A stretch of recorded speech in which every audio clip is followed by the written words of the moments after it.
today? I got my notes, my trusted notes. We're going to talk about it, get into it. If you are struggling with sports addiction, then this is today is what we're going to be talking about. Talking about. Welcome to another episode of Before You Kill Yourself with your host, Leo Flowers. I am Leo Flowers.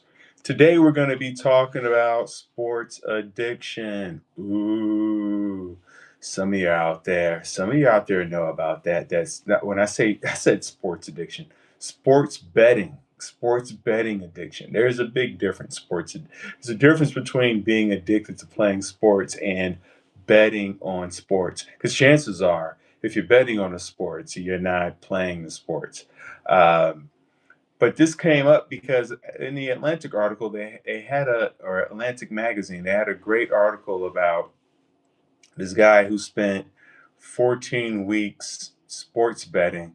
And I personally have never bet on sports. I love football and the Chicago Bears too much to let money come between us. The last thing I want to do is be mad at Caleb Williams because he didn't cover the over under, and now I've lost my house.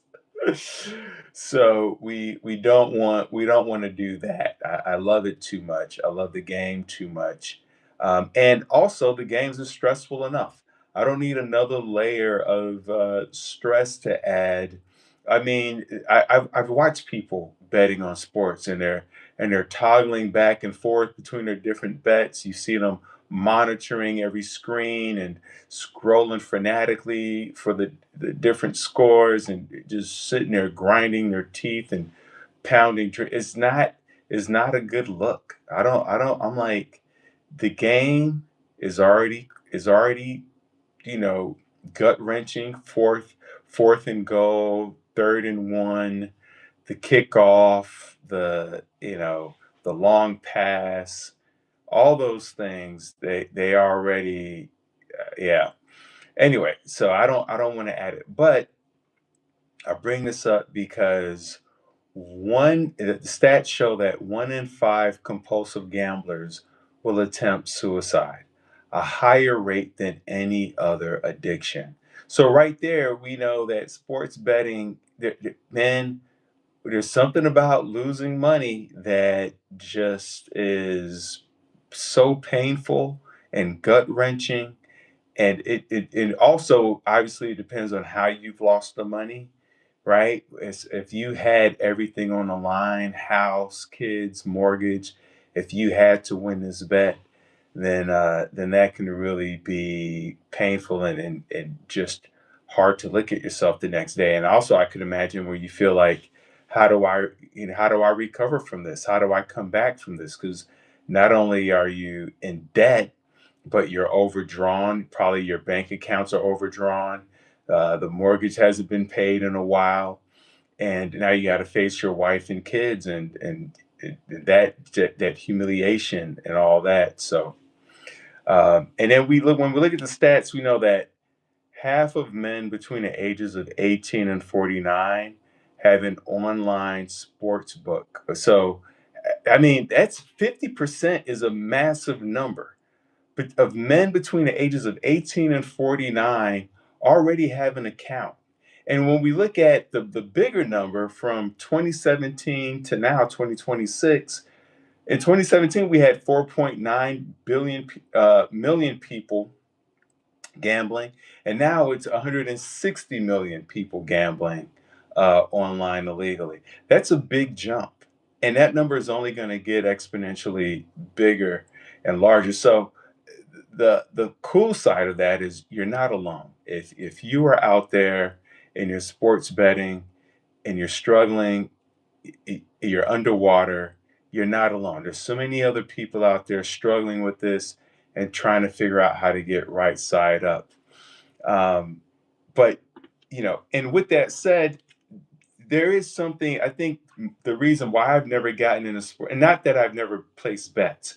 I remember I went to Vegas in college. We went to the Vegas Bowl, going to the casino. I've never been to Vegas. My eyes, I just remember getting off that plane. They had uh, like a mini band, like cheerleaders and band members, and just making out. And then I couldn't believe there were slot machines in the airport. Like as soon as you get off the plane, my how old was I? 21. My 21-year-old brain had never been to Vegas, had never seen a slot machine. I remember my eyes just bulging and being like, "Whoa, this is so!" And you hear the ping, ping, ping, ping, ping, and the different colors and the cherries and the apples and people hitting it, and see people sitting there praying and having their own little ritual at the casino. It was sensory overload. The bright lights of it all, and I remember like, this is so cool. Not even thinking about the consequences of it. It just looked fun. And so as soon as we got to the hotel, immediately we get set up, we eat, we have our meetings, and then we hit the casino. And I sat. Only thing I understood how to play at the time, because like I said, I didn't gamble or bet, was roulette. I was like, okay, black, red numbers like that. That would seem simple and easy. And I was up. I remember winning. I was up $300, and I knew better. I went up to my room. I called it a night. I was like, "You got lucky." And then I remember my roommate Lloyd Brown said, "Hey man, let's go back down and play." And I said, "No, I already got my." He's like, "Come on, man." And that's my boy. That's my roommate. He wasn't just my roommate in Vegas, but we were roommates back in college. So I go, all right, I'll roll with you. And then I lost all of it. Not only did I lose the money I won, I lost the the per diem that I had. So we got to Vegas on Monday. I think the game wasn't until Friday. So we got there days early so that we can practice and kind of get settled in. And I had no money. No money. So I had my room paid for, and we had our meals paid for, and that's all I had. I didn't have anything to buy anything extra. And I just remember just wanting to rob people. I literally was like, I should not rob because I didn't have a gun. But I just wanted to steal. Like I was like, I should steal. Like I just became a different person. And that really, I'm so glad I had that lesson at a young age, because now I'm like, okay, never again. That I didn't like that feeling. I didn't like who I became. I didn't like where my thoughts were going, the impulses that I had, how quickly it flipped. I didn't recognize that person. So that was really terrifying. But like I said, and I think I've gambled maybe 3 or 4 times after that. I read an article that said, you should take 10% of whatever money you make and have fun with it. And so I would do that because I would see people gambling with 90% or everything that they had, and they look stressed. But also, what I've realized is you start off with these rules, especially when it comes to things that are addictive, like sports or, just even being on your phone or drinking. And you're very disciplined in the beginning. But over time, you start to think you're better than the house. And the house, when they go, you can't beat the house, is you can't beat your discipline. You can't beat the standards that you set for yourself in the beginning. So in the beginning, a lot of, in this article, the guy was talking about how he would only every Tuesday he would sit down, he would look at the line, and then he would look at the weather, look at the injuries, and then place his bets, based off of that. Like he really did his research on Tuesday. But then he started winning, and then he got cocky and he was like, I don't need to do it Tuesday, I could do it Wednesday. I don't need to do it Wednesday, I could do it Thursday. I don't even need to look at it. I could start live betting. And so you start off very disciplined. And then because you get results, you start thinking you're better than your discipline. You think you're smart. Like now you just think you have some intuition or some gift. Um, that you have some special talent, and then that's where it all becomes unhinged. And I saw that for myself. I was like, nah, I'm betting 10% now, but at some point it's going to be 15%, 20%. And then I'll just start doing weird math in my head to justify gambling. But yeah, that wanting something for nothing is so poisonous. And up until 2018, there was a ban on gambling and on sports betting in terms of being able to do it on your phone and the way it's set up now for a good reason. The Supreme Court finally overturned it in 2018, and that's because being able to lose your house shouldn't be as easy as opening your phone and placing a bet.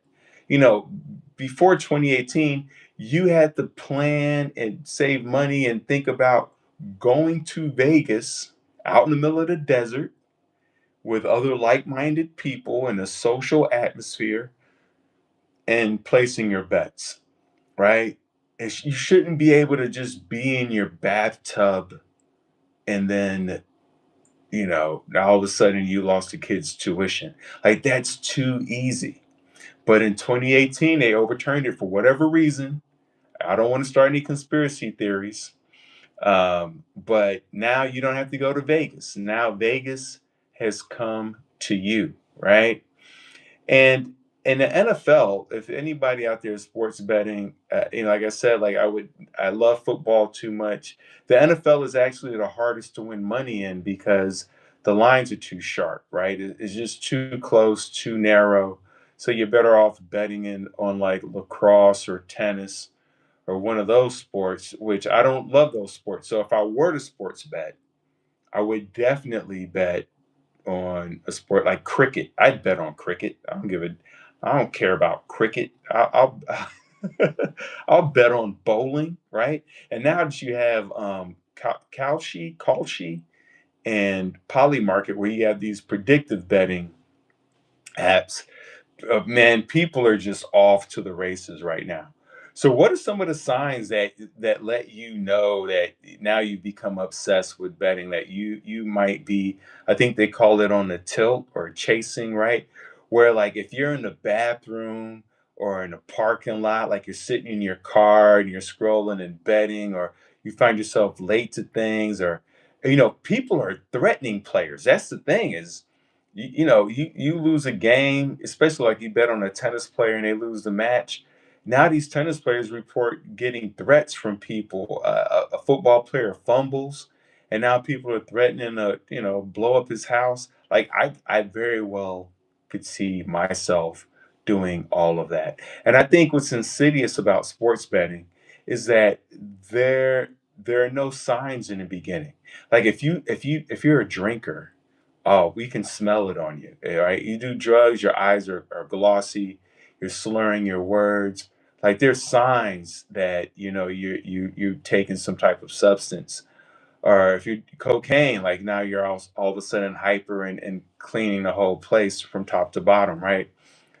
But with gambling is a more insidious thing. It's a thing you don't really notice until you get a call from the bank saying that, first your credit card doesn't work, and then it's overdrawn, and then the feds are at your house because because you start doing illegal stuff. You start trying to win the money back, and that becomes dangerous.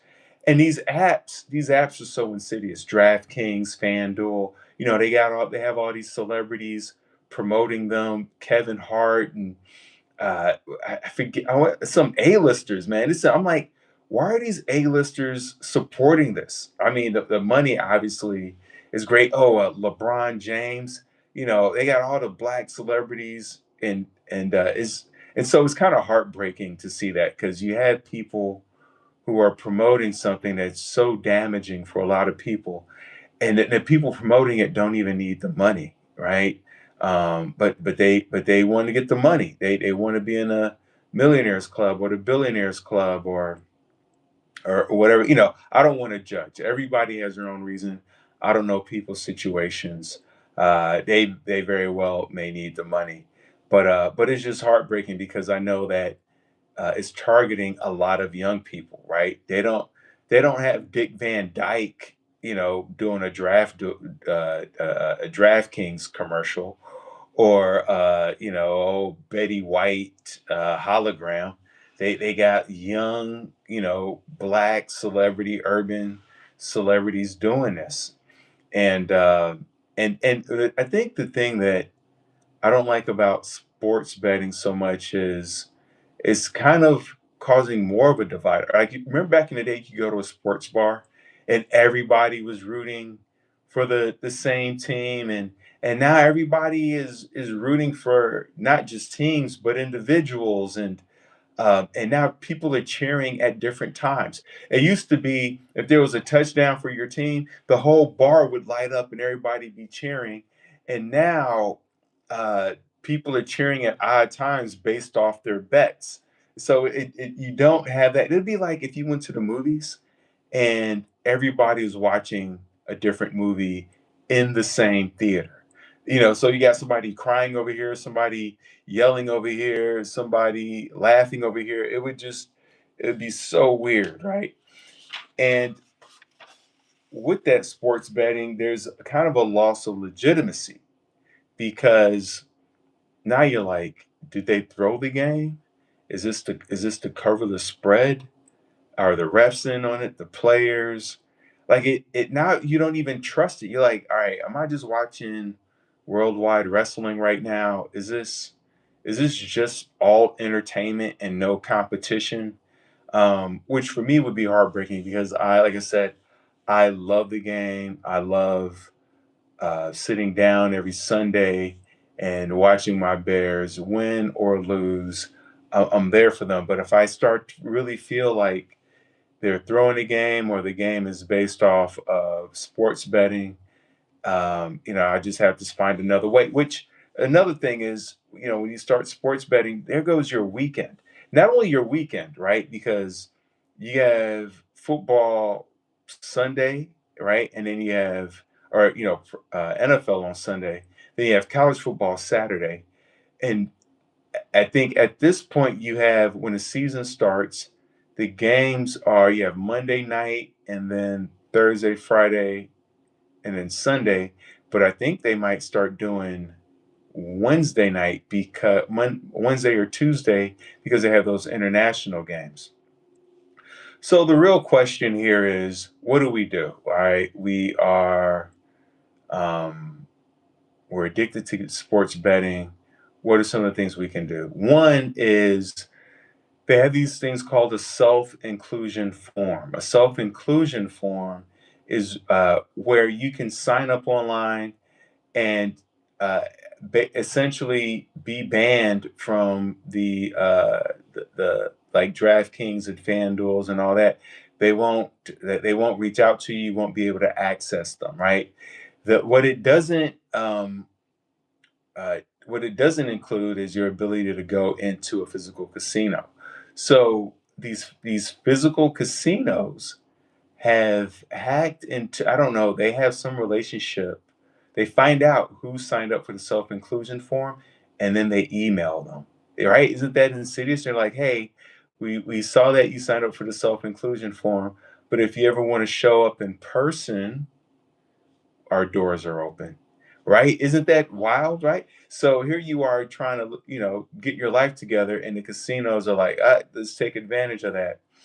The second thing we can do is learning to be present, right? To be mindful, to focus on our breathing, because when we're scrolling, when we're in our phones, we are essentially not aware of our body, of our breathing, of the present moment. You'll hear stories of children just feeling like they've lost their parents, especially their fathers, because a lot of men are just more prone um, to sports betting because genetically, the way our hormones and the chemicals in our body work, we just it's a less painful loss.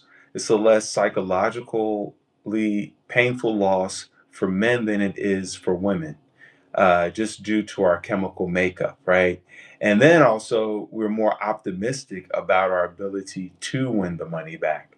So the pain of loss is less, and then our hope of winning is more, which, that's why mostly men that you see struggling. So I would imagine for women, it would be shopping because I just don't know dudes who shop the way women do.